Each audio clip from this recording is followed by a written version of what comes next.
আসসালামু আলাইকুম, সবাইকে শুভ সকাল।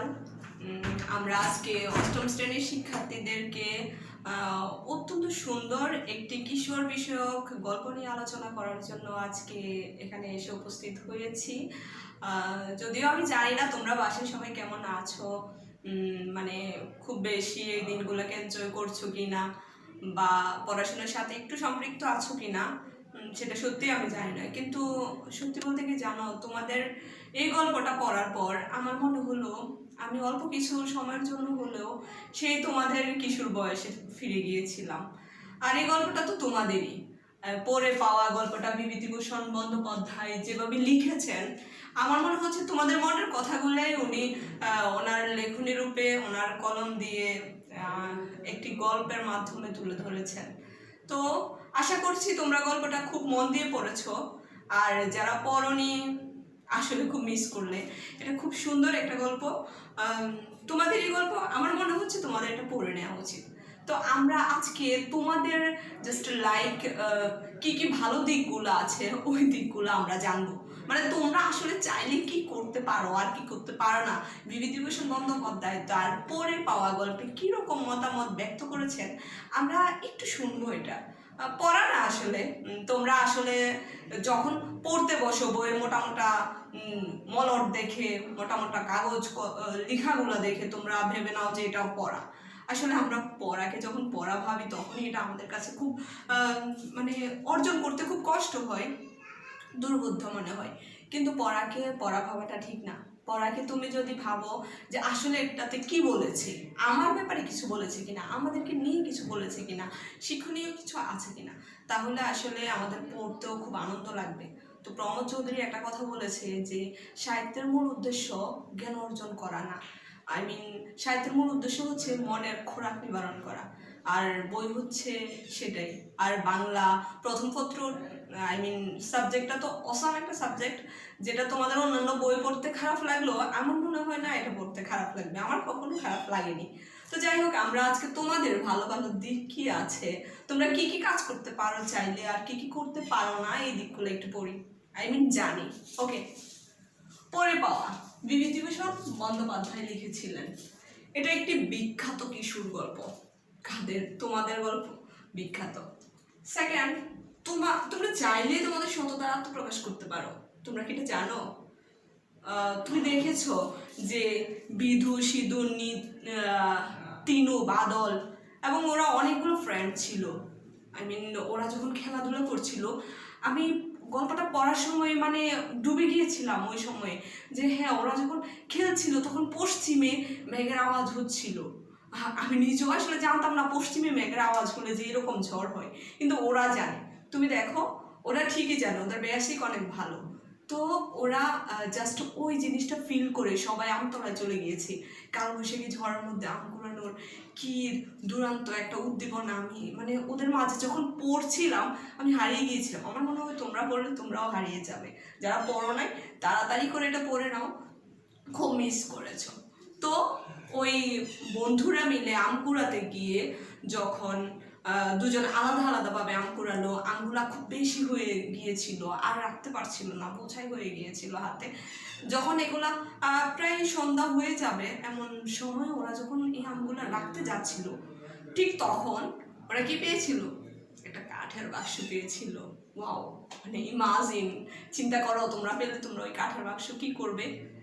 আমি জানি না তোমরা কি করবে, বাট আমি পেলে কি করতাম। আচ্ছা যাই হোক, সেদিকে আমরা না যাই। ওকে ফাইন, ওরা কাঠের বাক্সটি পেয়ে দুজনই আম কুড়ানোর যে উদ্দীপনা ওদের মধ্যে ছিল ওটাই চলে গেল। আম কোথায় গেল, ওরা কোথায় গেল, ওরা বাক্স নিয়ে দুজনই ভাবছে কি করবে। বাড়িতে গিয়ে কাউকে বলবে নাকি বলবে না। প্রথমে ওদের মধ্যে এরকম একটা ধারণা হয়েছিল, ভেবেছিল ওরা এই বাক্সে কি আছে নিজেরাই মেরে দেবে। কিন্তু পরবর্তীতে সত্যি বলতে কি, আমরা ফার্স্ট টাইম নিজেদেরকে যতই খারাপ মনে করি না কেন, দিন শেষে কিন্তু আমরা সবাই কেমন জানি আমাদের নিজেদের মধ্যে একটা ধার্মিকতা কাজ করে।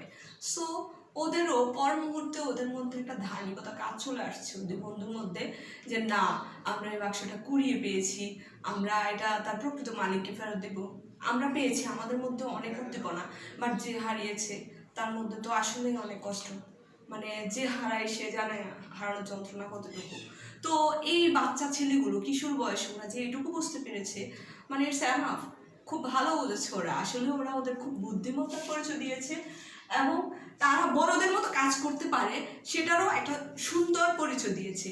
যখন দুজনে ভাবলো যে না আমরা এটা ফেরত দিব, তখন ওরা বললো আচ্ছা ঠিক আছে আমরা এটার ব্যাপারে কাউকে না জানাই, এবং ওরা বাড়িতে এটা নিয়ে গেল বাট ঘরে নিল না, এটা কোনো একটা জায়গায় তারা লুকিয়ে রাখলো।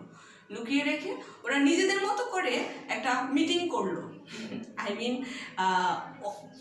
আমরা ফোর্থ টাইম দেখলাম ওরা ওদের লোভের পরিচয় কিন্তু দিল না। আই মিন ওরা নিজেদের স্বার্থে চাইলে ওরা ফ্রেন্ড সার্কেলরা বলতো এটা আমার ওটা আমার, বা নিজেদের মতো ভাগ করে নিয়ে যেত, বাট ওরা ওদের লোভের পরিচয় দেয়নি, বরঞ্চ তারা তাদের ঐক্য গঠন করলো। ঐক্য গঠন করে তারা ওই মানে ওই মিটিংয়ে নিজেদের মতামত প্রকাশ করলো। তো সবাই মতামত প্রকাশ করে এটাই চিন্তা করলো যে বাক্সটা তার প্রকৃত মালিককে খুঁজে দিবে। আর কিভাবে খুঁজে দিবে, এই ছোট ছোট বাচ্চারা, আমি চিন্তা করেছিলাম আসলে ওরা কিভাবে ফেরত দিবে। দেন ওরা ঘুড়ির মাপে কাগজ বানালো, আই মিন টুলেট বানালো। টুলেট বানিয়ে তাতে লিখে দিল একটি বাক্স খুঁজে পাওয়া গিয়েছে, উপযুক্ত প্রমাণ দিয়ে আপনারা আপনাদের বাক্সটি নিয়ে যাবেন। আই মিন চিন্তা করো ওদের মাথায় কি বুদ্ধি। তারপর গাছের সাথে ওরা আঠা দিয়ে ওই কাগজটি লাগিয়ে দিল, ঠিক আছে। পরবর্তীতে আসলো, অনেকেই আসলো, বাট ওরা যথেষ্ট তীক্ষ্ণতার পরিচয় দিল। এই যে 8 নম্বর পয়েন্ট আমি যেটা লিখেছি, ওরা যথেষ্ট তীক্ষ্ণতার পরিচয় দিয়ে বাক্সটি কেমন কোন মাপের বিভিন্ন প্রশ্ন করে উল্টো অন্যদেরকেই মানে বিচলিত করে ফেললো। ওরা চাইলে কিন্তু যাকে তাকে বা বাক্সের যে প্রকৃত মালিক না তার হাতেও দিয়ে দিতে পারতো যদি তাদের তীক্ষ্ণ বুদ্ধিমত্তার পরিচয় না দিত, বাট তারা তীক্ষ্ণ বুদ্ধিমত্তার পরিচয় দিয়েছে, তারা যাকে তাকে বাক্সটি দিয়ে দেয়নি। পরবর্তীতে তারা কি করলো, দেন প্রকৃত মালিককে খুঁজে না পেয়ে তারা তো বাক্সটি দিলই না। যখন পাচ্ছিল না, একদিন ওদেরই মধ্যেকার একজনের বাবার কাছে আসলো, একটা লোক আসলো, গরিব লোক। তখন বন্যায় ওই লোকের বাড়ি ঘর অনেক কিছু ভাসিয়ে নিয়ে গিয়েছিল। ওই লোকটা এসে নিজের কষ্টের কথা বলতে বলতে একটা সময় বলে দিল যে আজকের এই দিনটা আমার দেখতে হতো না যদি ওই বাক্সটি আমার থাকতো। পটল বিক্রি করে লোকটা যে টাকাগুলো পেয়েছে ওই টাকাগুলা দিয়ে তার মেয়ের বিয়ের গয়না কিনা, আদার্স ওর সারা জীবনের সঞ্চয় দিয়ে সে ওই গয়নাগুলো কিনেছিল। এই কথাটা শুনেই পাশে থাকা যে কিশোর ছেলেটি ছিল সে পড়া বন্ধ করে চিন্তা করছে আমি এবার কি করব। তুমি ভাবো তুমি কি করতে, আমি হলে তো তখনই বলে দিতাম, বাট সে তখনই বলে দেয়নি।